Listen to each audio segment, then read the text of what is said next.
ఇక అటు క్రమశిక్షణ అందరూ చెప్తూ ఉన్నారు, ఇటు విలువలు. ఆయన జీవితం మనందరికీ ఆదర్శం, వాటికి అంకితం చేశారు రామోజీరావు గారు అని. ఈ విలువలు క్రమశిక్షణతో కూడిన జీవితం ఉంటే కనుక ఎక్కడికి వెళ్ళినా సరే జనం బ్రహ్మరథం పడతారు అనడానికి ఆ అక్షర సేనానికి ఈరోజు జనసేనాని ఇవ్వబోతున్నారు నివాళి.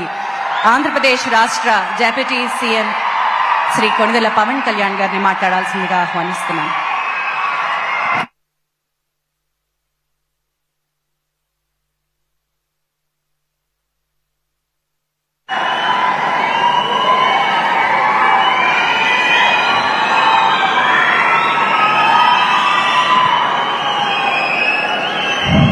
వేదిక పైన గౌరవ ముఖ్యమంత్రి శ్రీ నారా చంద్రబాబు నాయుడు గారికి, బోఫోర్స్ కుంభకోణాన్ని బయటికి తీసుకొచ్చిన హిందూ మేనేజింగ్ డైరెక్టర్, ఒకప్పుడు ఎడిటర్గా పనిచేసిన శ్రీ ఎన్ రామ్ గారికి, రాజస్థాన్ పత్రిక చీఫ్ ఎడిటర్ ఓనర్ అయిన శ్రీ గులాబ్ కొఠారి గారికి, చిత్ర పరిశ్రమ అతిరథ మహారథులందరికీ,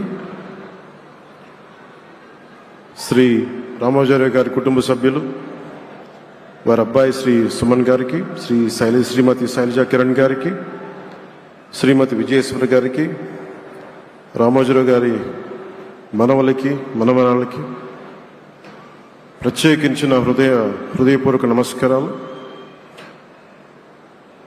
ముఖ్యంగా ఆయనతో పాటు వెన్నంటి ఉన్న ఆయన ఈనాడు పత్రికా కుటుంబానికి, జర్నలిస్ట్ కుటుంబానికి, వారందరికీ కూడా నా ప్రత్యేక హృదయపూర్వక నమస్కారం. రామోజీరావు గారి గురించి అందరూ చెప్పిన దానికంటే కూడా నా పర్స్పెక్టివ్లో, నా అనుభవంలో నేను చూసిన రామోజీరావు గారిని మీ కొద్ది సంఘటనలు పంచుకుంటాం. రామోజీరావు గారు నాకు సినిమాలు ఉన్నా కానీ నాకు పరిచయం లేదు. ముందు షూటింగ్ ఆయన స్టూడియోస్లో చేసినా కానీ ఫస్ట్ టైం పాలిటిక్స్కి ఎంటర్ అయిన తర్వాత 2008లో ఆ సమయంలో ఆయన్ని కలవటం జరిగింది. ఆయన మాట్లాడిన విధానం చాలా నిక్కచ్చిగా, ప్రజల పక్షపాతం. ఆయన మాట్లాడుతున్నంతసేపు నాకు మైండ్లో ఒకటే అనిపించింది, మనసులో జర్నలిస్టిక్ వాల్యూస్ని కాపాడటానికే ఆయన ఉన్నారు. ప్రజాక్షేమం, ప్రజా సంక్షేమం, ఈ పర్స్పెక్టివ్లోనే, ఈ కోణంలోనే ఆ చర్చ జరిగింది. నన్ను ఒకే ఒకసారి ఆయన 2019లో ఒక లంచ్కి ఆహ్వానించారు వారి కుటుంబ సభ్యులతోటి. ఆ రోజు ఆయన మాట్లాడింది దేశ పరిస్థితులు, ముఖ్యంగా పత్రికా స్వేచ్ఛ గురించి, పత్రికా రంగం ఎంత కీలకమైంది. ఆయన ఎప్పుడూ కాంప్రమైజ్ అవ్వలేదు. ఒక విషయం చెప్పాలి అంటే అది తనకు తెలిసిన వారు అవ్వచ్చు, తన సన్నిహితులు అవ్వచ్చు, స్నేహితులు అవ్వచ్చు, కుటుంబ సభ్యులు అవ్వచ్చు, జనం కోసం వచ్చేటప్పటికి నిష్పక్షపాతంగా, చాలా నిర్దాక్షిణ్యంగా ఉంటుంది ఆయన ఆలోచన పరిధి. అదే ఆయన ఈనాడు పేపర్లో రిఫ్లెక్ట్ అవుతుంది. నేను చాలాసార్లు అనుకునేవాడిని, ఒక వ్యక్తికి ఇంత, ఆయన ఆ రోజు లంచ్ తర్వాత కూర్చున్నప్పుడు ఆయన మాట్లాడుతుంటే ఆయన వేదనని నేను చూశాను. ఆయన నలిగిపోతున్నారు. నిజంగా పత్రికా స్వేచ్ఛ ఎంత అవసరం దేశానికి, ప్రజాస్వామ్యానికి ఎంత కీలకమైంది, అది ఆయన చెప్తుంటే ఆయన ఆవేదన నాకు అర్థమైంది. అలాంటి వ్యక్తి మీద ఎన్ని రకాల ఇబ్బందులు పెట్టారో మనందరికీ తెలుసు. ఒక పేపర్ ఒక్కటే నడపటం చాలా అది కష్టసాధ్యమైంది. కానీ దాంతోపాటు ఆయనకి నష్టపోవడానికి, జనరల్గా అలాంటి విలువలు, కమిట్మెంట్ ఉన్నవాళ్ళు మిగతా వ్యాపారాలు అంటే ఆయన్ని అన్ని రకాలుగా దాడులు చేయడానికి చాలా తేలిక. అలాంటి దాడుల్ని తట్టుకుంటూ యాజ్ ఎ జర్నలిస్ట్ ఆయన అన్కాంప్రమైజింగ్ యాటిట్యూడ్, అన్కాంప్రమైజింగ్ వాలర్, అవన్నీ ఆయన్ని నాకు చూస్తే చాలా చాలా ఆనందం వేస్తుంది. ఆయన ఒకటే చెప్పారు నాకు, your upcoming political leader. I wish you all the best. నీ జీవితంలో నువ్వు కాంప్రమైజ్ అవ్వకు. What ever you believe in, నువ్వు ఏదైతే నమ్ముతావో దాన్ని త్రికరణ శుద్ధిగా చేయని చెప్పి ఆయన చెప్పింది నేను ఈ రోజుకి మర్చిపోలేను. అలాంటి మహానుభావుడు సంస్మరణ సభకి నేను ఈరోజు ఇక్కడికి రావటం ఆంధ్రప్రదేశ్ ప్రభుత్వం భాగంగా నాకు నిజంగా చాలా ఆనందంగా ఉంది. రైట్ టు ఇన్ఫర్మేషన్ యాక్ట్ దారిలో చూస్తూ ఉంటే ఇందాక ఎగ్జిబిషన్లో 2008 రైట్ టు ఇన్ఫర్మేషన్ యాక్ట్లో అంటే ప్రజలకు ప్రతిదీ తెలియాలి, ప్రభుత్వంలో ఏం జరుగుతుంది, ప్రభుత్వం ఏం తీరుతలు ఎలా ఉంది అనేది. దానికోసం ఆయన అందరినీ కలిపి ఆంధ్రప్రదేశ్లో ప్రత్యేకించి ఉమ్మడి ఆంధ్రప్రదేశ్లో ఆయన ఒక ఉద్యమకర్తగా కూడా వ్యవహరించారు. ఒక ఆర్టీఐ లాంటి థాట్ ప్రాసెస్ ఉండాలి అంటే ఒకటే ఉంటుంది, ఇది ఏమి జరిగినా ప్రజలకి తెలియాలి. ప్రభుత్వంలో ఉన్న రాజకీయ వ్యవస్థ ఏమి చేసినా ప్రజలకి తెలియాలి, వారికి అండగా ఉండాలని చెప్పి ఆయన చేసిన ఈ యజ్ఞం చాలా జటిలమైంది, చాలా కష్టమైంది. పత్రికా రంగంలో విస్తరించిందే కాకుండా సినిమా నిర్మాణ రంగంలో కానీ, స్టూడియోస్ కానీ, హోటలియర్గా కానీ ఇవన్నీ చాలా చేసి ఉండొచ్చు. కానీ ఆయన క్రక్స్ ఆఫ్ రామోజీరావు గారిది మోస్ట్ ఇన్స్పిరేషనల్ జర్నలిస్ట్. ఇందాక కొల్లూరు పార్థసారథి గారు చెప్పిన, ఇందాక అమరావతి నుంచి నాయ ఎమ్మెల్యే గారు మాట్లాడినా కానీ, పార్థసారథి గారు చెప్పినా కానీ ఆయనకి ఖచ్చితంగా ఒక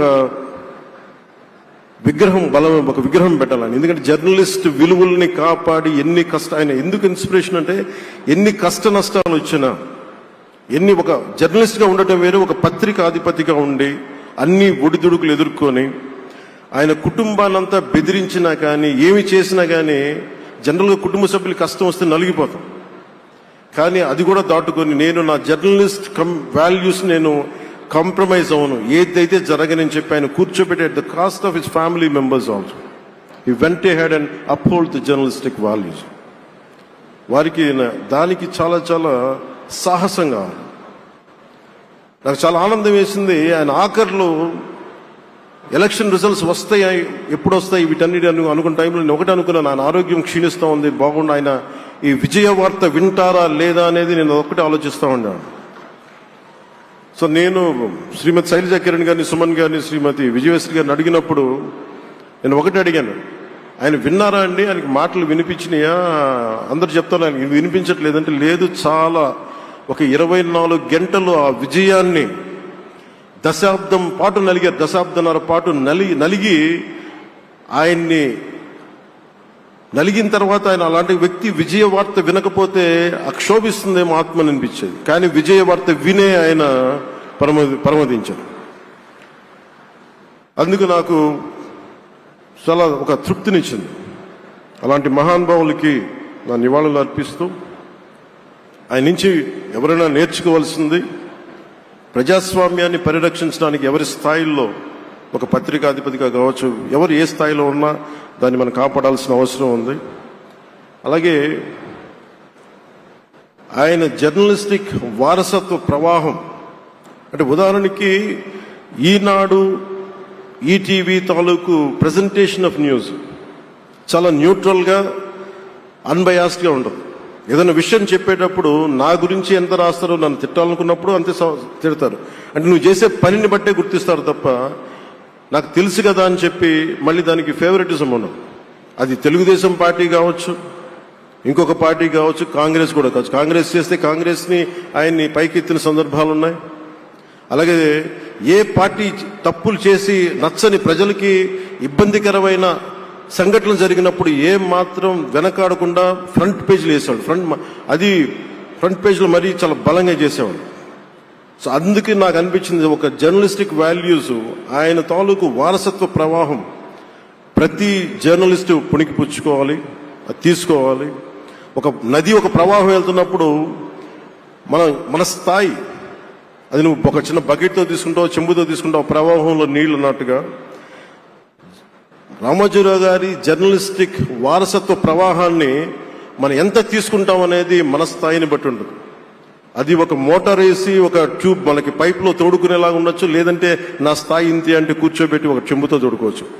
అలాంటి అపరిమితమైన ప్రవాహం, ఆగని ప్రవాహం, ఉధృతమైన రామోజీరావు గారి జర్నలిస్ట్ వారసత్వ ప్రవాహం ఈ రాష్ట్ర ప్రజలందరూ కూడా, తెలుగు ప్రజలందరూ కూడా దాని నుంచి మనకి ఒక స్ఫూర్తిని తీసుకోవాలని మనస్ఫూర్తిగా కోరుకుంటూ, నాకు ఈ అవకాశాన్ని ఇచ్చిన నా సహచర మంత్రివర్యులందరికీ, ఇక్కడికి వచ్చిన ప్రత్యేక ఆహ్వానితులుగా వచ్చిన జర్నలిస్ట్ పెద్దలందరికీ, పత్రికా ప్రతినిధులందరికీ, ఇక్కడికి వచ్చిన అతిథులందరికీ, విశిష్ట అతిథులందరికీ ప్రత్యేకమైన ధన్యవాదాలు తెలియజేసుకుంటూ, కృతజ్ఞతలు తెలియజేసుకుంటూ సెలవు తీసుకున్నాను. జై హింద్.